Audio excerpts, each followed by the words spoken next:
Hi, friends. It's Jason, your marketing professor, and welcome to the 60 Days to Hire Network live session. Tonight, we're going to talk about sales, why sales isn't taboo, and why having sales skills is equal to a great big W in the win column. Before we get going, I want to thank you for joining, and keep in mind, we do these live sessions every Friday here on Skool.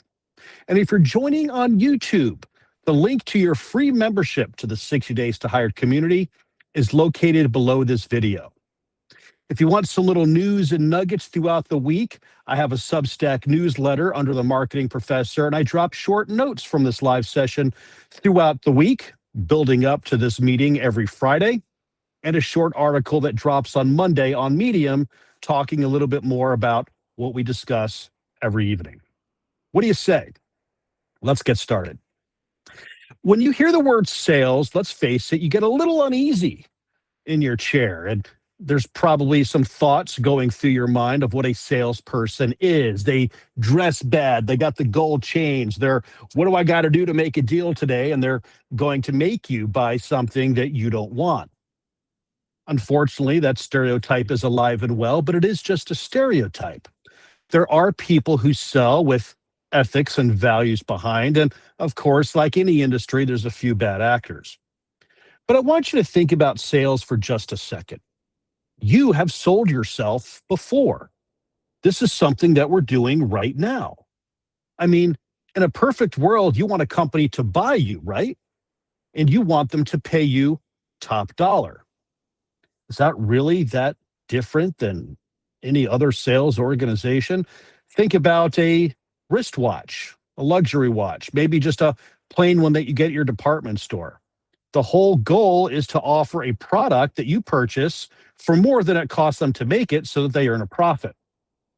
And if you don't know what time it is, a watch is a great solution to the problem that you have. And you've probably sold yourself before along the lines of dating. Did you get somebody to go out with you? How did you do that? Did you promise them a night at the movies, maybe some dinner, and perhaps even an ice cold adult beverage? That solves a problem they may have had. Like maybe they didn't have anything to do on a Friday night, or maybe they want to hang out with somebody whose company they really enjoy. Congratulations, you solved a problem that they had, and that is sales. How about when you were younger and you wanted to stay up late? Remember how you'd have to lobby your parents or your grandparents to get you to stay up, and you'd say, "Oh, come on, I'll clean my room." The problem they had was you have a messy room and they want it cleaned and they don't want to clean it. You just offer a solution. I will clean my room if you let me stay up late. That's sales. You offered a solution to a problem and you offered yourself as a resource.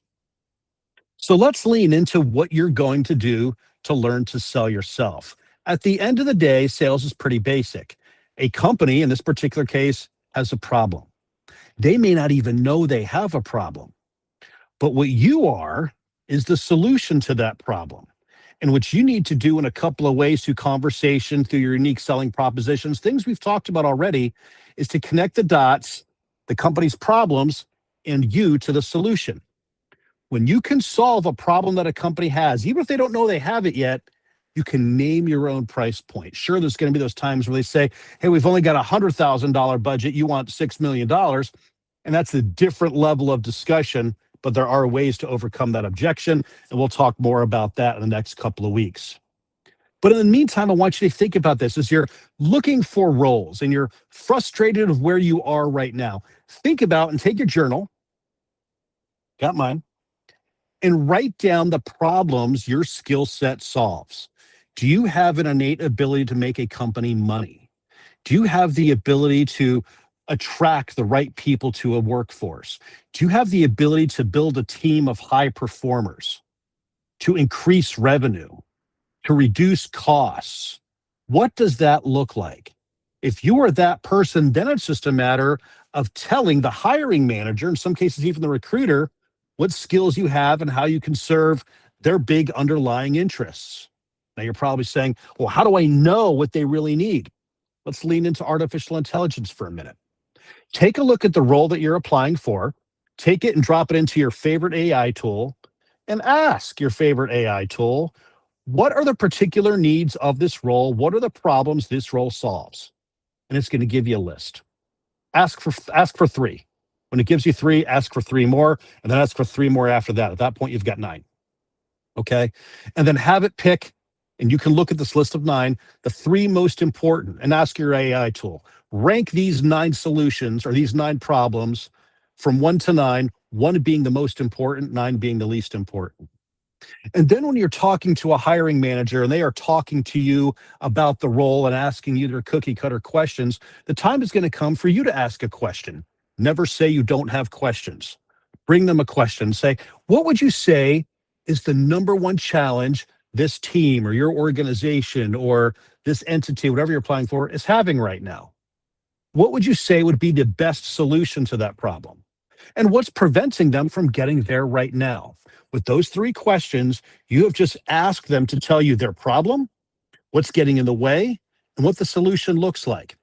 Now, all you need to do is position yourself as the solution to that problem and being the right person. And voila, not only have you got an interview, you've probably got the job, and the hiring manager is going to be extremely impressed with your ability to lean into things. Allow me to give you an example. This summer, one of my family members is looking for a part-time job.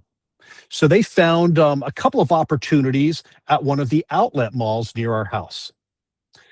And the recruiter goes through the regular routine. What's your availability? Why do you want to work here? What do you know about this company? And so on and so forth. And then they said, do you have any questions? And the question they asked is, what would you say is the biggest challenge you're having with the current team that's in place? And they thought for a minute and they said, well, this is retail. We have a really hard time getting somebody who is comfortable walking up to strangers and having a conversation.